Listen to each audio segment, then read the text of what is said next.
You require some additional services?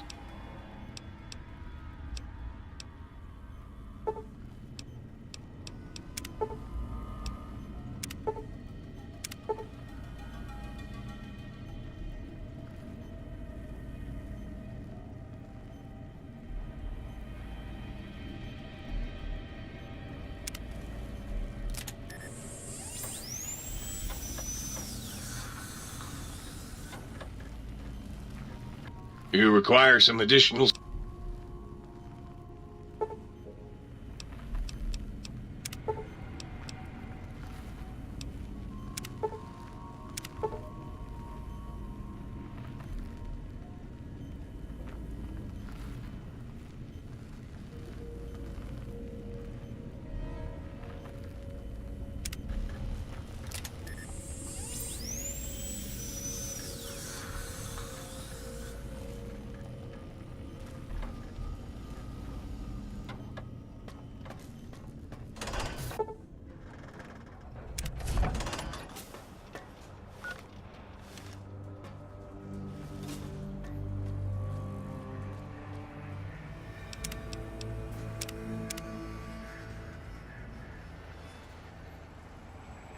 The lobotomite returns. Our lobotomite. Has Dr. Mobius been denominated into scrap metal and voice module parts, as we hoped?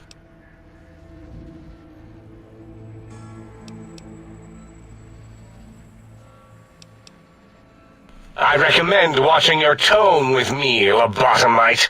Now, your brain. Hand it over, or we'll extract it again.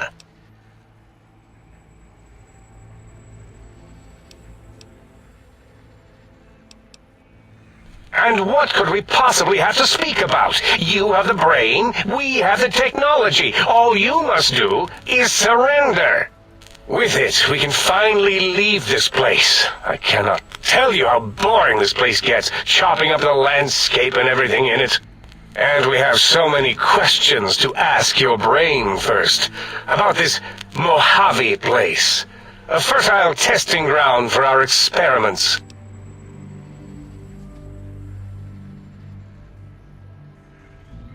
That is the most insane thing I've ever heard. There's no way Mobius would condescend to step inside you. Besides, there's no way such a thing could be accomplished. It's impossible.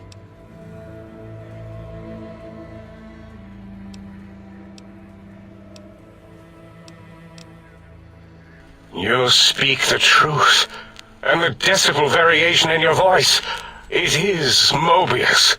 How dare you breach the think tank? And what do you want here?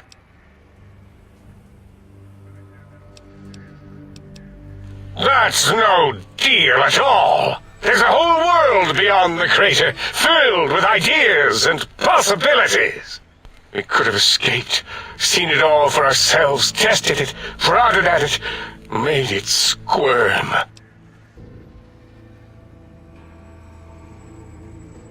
Partner with you? My foe? My rival? My foremost critic? I have a strange sensation that I would like that. How odd. Very well, partner. The think tank is at your service as long as you do not destroy us.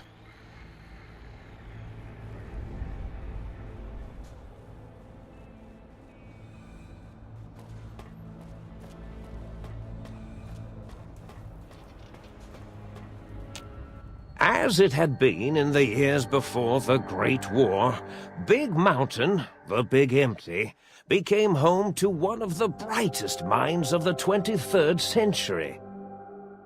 The Courier watched over the Big Empty for years to come, caring for it and keeping its discoveries safe until they were needed to help others. Which had always been Big Mountain's purpose. Past the laboratories and science, it had always been intended as a place to build the future of all mankind. The Courier had scoured much of the Big Empty, although secrets still remained in the crater's depths. Perhaps that was for the best, however. Curiosity, while sometimes rewarded for its efforts, often proves to be equally dangerous. Dr. Mobius continued his research undisturbed in the Forbidden Zone. As much as he had attempted to create better scorpions, he tried the same with humanity, with considerably less success. These failures didn't bother him overmuch. Once the rush of mentats wore off, he forgot he had failed in any event. After all, the bright young mind who had come to visit him in the Forbidden Zone had already exceeded his expectations. The sink atop the dome bustled with the voices of a small town, constantly chirping, arguing, and snarling at each other. Still, this all happened productively in the interests of its new owner. The Sync Central Intelligence Unit discovered, despite its inversion code, it was comforted by the sense of community the other personalities gave it. The Biological Research Station, obsessed with seeding everything in sight, requested a transfer to the X-22 Botanical Garden, so that it might, in its own words, sensually fertilize the garden's smooth contours. The garden sent back a polite refusal, saying it had prior commitments with a vault it had helped infect before the war. The book-chute continued to devour all seditious materials until it nearly choked on a paperclip. It adamantly maintained it was a Chinese paperclip, and the whole thing had been an elaborately orchestrated assassination attempt. Whatever the reason, it slowed down for a while, carefully appraising each document and clipboard that came to it. The light switches continued to bicker and flicker. This persisted until the day someone dropped a flashlight in the sink, and the two of them united in their hatred of the Showboat. One of them eventually transferred to the Lightwave Dynamics plant, and began a long, unrequited affair with one of the holograms. The sink continued to ruthlessly scrub any particulate matter that came near it. Eventually, it gained access to the magnetohydraulics plant and nearly flooded all the Big Empty in an attempt to scrub the crater clean. Once it learned of the innovative toxins plant, however, it gained new purpose. It sought to develop antitoxins to flush into its drains and counteract the poisons bleeding into the soil. The toaster continued its psychotic spree, reducing all appliances in range to scrap electronics and spare parts. After one of its more psychotic episodes, however, the other Sync personalities decided enough was enough and dumped the toaster in a bathtub. Sparking and hissing, the toaster swore its enemies would rue the day when they had bread and no way to toast it. Muggy did his best to collect coffee cups, although in his quest, he accidentally trapped himself in Higgs Village. It might have been the end for poor Muggy. Except, he found it peaceful there, tidying up the kitchens of the think tank professors back when they had been flesh and bone. Well, except for Dr. O, who was an asshole for having created Muggy in the first place. Muggy left O's house deliberately dirty, punishing the dishes and cups that lived there in blind revenge for serving Dr. O. Blind-eye old Jefferson eventually discovered a new sound. Silence. It only made him more filled with the blues than before. It was rumored by the other personalities that he had a brief fling with the light switches. Although he forgot their names much too often and was soon left in the dark as punishment. Autodoc, always gentle and methodical, kept sewing up the courier in all the right places when the skin split open from repeated wear and tear. The Autodoc was just glad to have purpose again. It heard its simpler brothers and sisters who got shipped to the Sierra Madre were bored out of their skulls in that toxic dead city. In time, the Autodoc found a way to deactivate the Y-17 trauma harnesses, releasing the corpses they had held prisoner for almost 200 years. As the courier ran through the X8 facility multiple times, the computers analyzed the test subject's movements. Rather than performing a superficial observation, they realized the subject barely knew what communism was, or even what a high school was. This confused them for a time, until the facility finally realized that its research had succeeded. So it let its cyberdogs out into the wastes to help protect small communities from physical aggression rather than communist propaganda. The infiltration program in X-13 felt spent, having repeatedly upgraded the stealth suit until it could upgrade it no more. It felt warm, fulfilled, and a bit sluggish. It realized not long after, the stealth suit had left it, without so much as a note on the nightstand. So the infiltration program sent out robo-brains into the wastes, looking for its wayward technology. It eventually found Repcon HQ, and set up a new research center, testing and murdering fiends who kept breaking into the facility. The courier, organs intact, continued onwards, a little less heavy of step, but with all the organs in the right places, as they should be. After all, brains can develop a life of their own when left to their own thoughts, and the courier's brain was more clever than most. Dr. Klein and the think tank remained alive, unaware of the world outside. They looped through their daily routine, none the wiser about the world beyond, although perhaps wiser was the wrong word. The world outside belonged to the courier, and if anyone would shape it, well, the courier had already called dibs. There is an expression in the wasteland, old world blues. It refers to those so obsessed with the past they can't see the present, much less the future, for what it is. They stare into the what was, eyes like pilot lights, guttering and spent, as the realities of their world continue on around them. Science is a long, steady progression into the future. What may seem a sudden event often isn't felt for years, even centuries to come. In the times following the Second Battle of Hoover Dam, however, Old World Blues took on a new meaning. Where once it was viewed as a form of sadness, nostalgia, it became an expression describing the potential for the future. It can be easy to see science as evil, technology unchecked as the source of all ills, all misfortunes. With the courier at the helm, science became a beacon for the future. There was old world blues, and new world hope.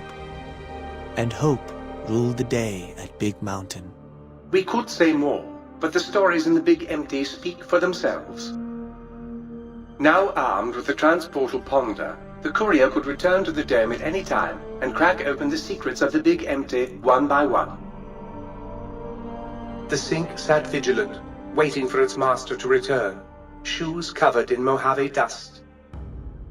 Only one road yet remained, and it was one the courier had to walk alone.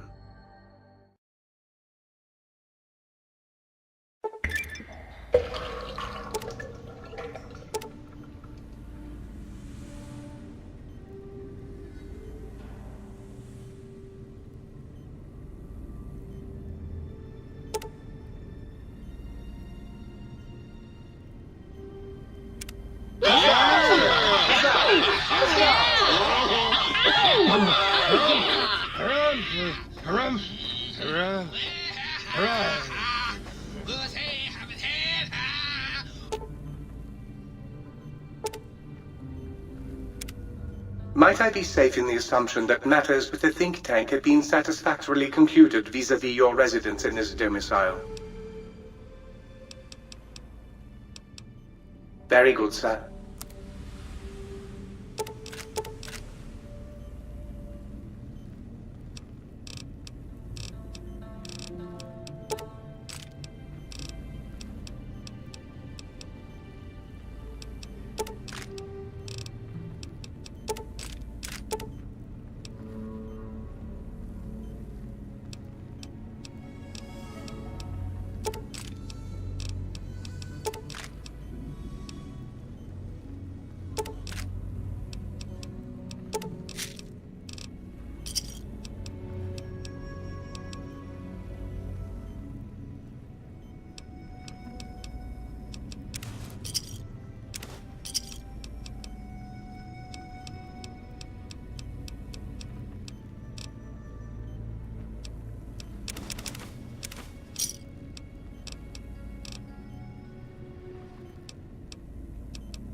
Might Sir care for another